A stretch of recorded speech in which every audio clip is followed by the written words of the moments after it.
It's a chilly fall night here in Greensboro, North Carolina, where the Southern Conference tournament champion will be decided. The Furman Paladins against the Mercer Bears. Furman, the number 3 seed, with tight 1-0 wins over VMI, and then Thursday night in the semifinals against Wofford. Mercer, the regular season champ in their first year in the league. They won in double overtime against the host, UNC Greensboro, in Thursday's nightcap. Hi, everybody, and welcome aboard. Along with former Davidson coach Charlie Slagle, Pete Hannity with you. And tonight we see a Mercer team, obviously their first year in the league, so they're going for their first ever Socon tournament crown. Furman has been here before, and we see two squads that really do differ in their styles. Even though, Pete, they have 10 shutouts each, you're going to see a much more wide open play from Mercer offensively than you will with Furman. But Mercer has really done well with their goalkeeper and has kept the ball out of the net for those saves. Furman, a team that can really play some fine defense, but their leading scorer has certainly come through when they've needed him this year, Lewis Hawk, a sophomore from Scotland. Right, 7 goals and 2 assists for Lewis this year. His father played at Sunderland in the English Premier League, and he is a good player who is in the right place at a lot of the times and has done a great job for Furman this year. Mercer boasts the league's freshman of the year, and boy, Will Bagger really coming on this year to lead them in scoring. Right, 12 goals, 5 assists. He has done a great job.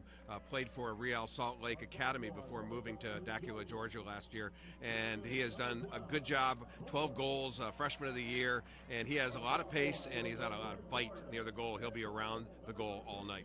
The winner tonight will hoist the Southern Conference Tournament Championship Trophy and get the league's automatic bid to the NCAA tourney. It's Furman and Mercer. We'll get it started from here in Greensboro when we come back. McLaughlin, he had their game winner against VMI in their opening round game in the tournament. Eat it, top of the box. Ball kicked on the right wing by Ortiz. Another shot that time, and a nice job diving by Furman control. Santabanez on the left wing. Kicks it top of the box. Eat it, back to Ritter, and the shot is just wide left. A pretty good kick on that one. Yeah, Ritter was just a little bit Whiteley. There's many players they have from the state of Georgia. Ball deflected, shot on goal, a little bit wide. Bagru tries to follow, but good defense right there. Staying right with him was Santabanez.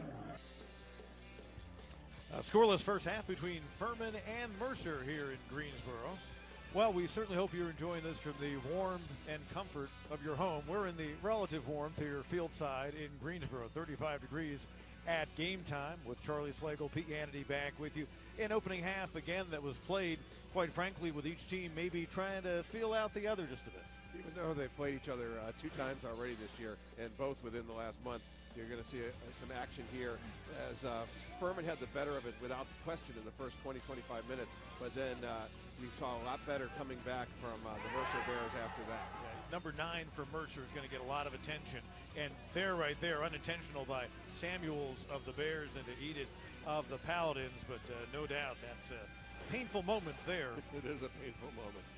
First half stats, shots for Furman, but so far the corner kicks have belonged to Mercer. Right, Mercer with the corner kicks of 3-0, but you also have Furman 5 shots to 3, and one of the great shots was Ritter's early in the game that hit one of the defenders in the face for Mercer, otherwise it was hit to the back of the net. And you see a combined 7 fouls in the game, 5 of them for Furman. It was right about the time that Charlie noted that it hadn't been that aggressive a game that suddenly things became mighty aggressive. Let's visit with Doug Allison, the Furman head coach. Well, Coach, here you are now back in a championship game. I had a feeling coming in you'd be scoreless half. Give me an impression or two from the opening half of play. I thought it was a good game. I thought the first. Stever, their long kick, header that time, ahead Eat it.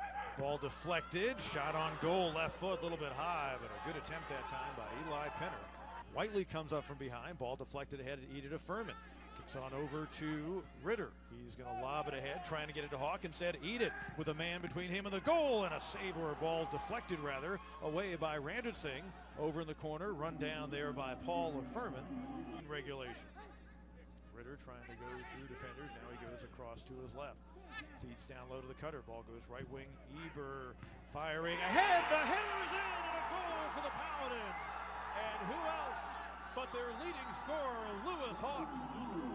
And Furman takes a 1-0 lead, 8th goal of the year for Lewis Hawk, the sophomore.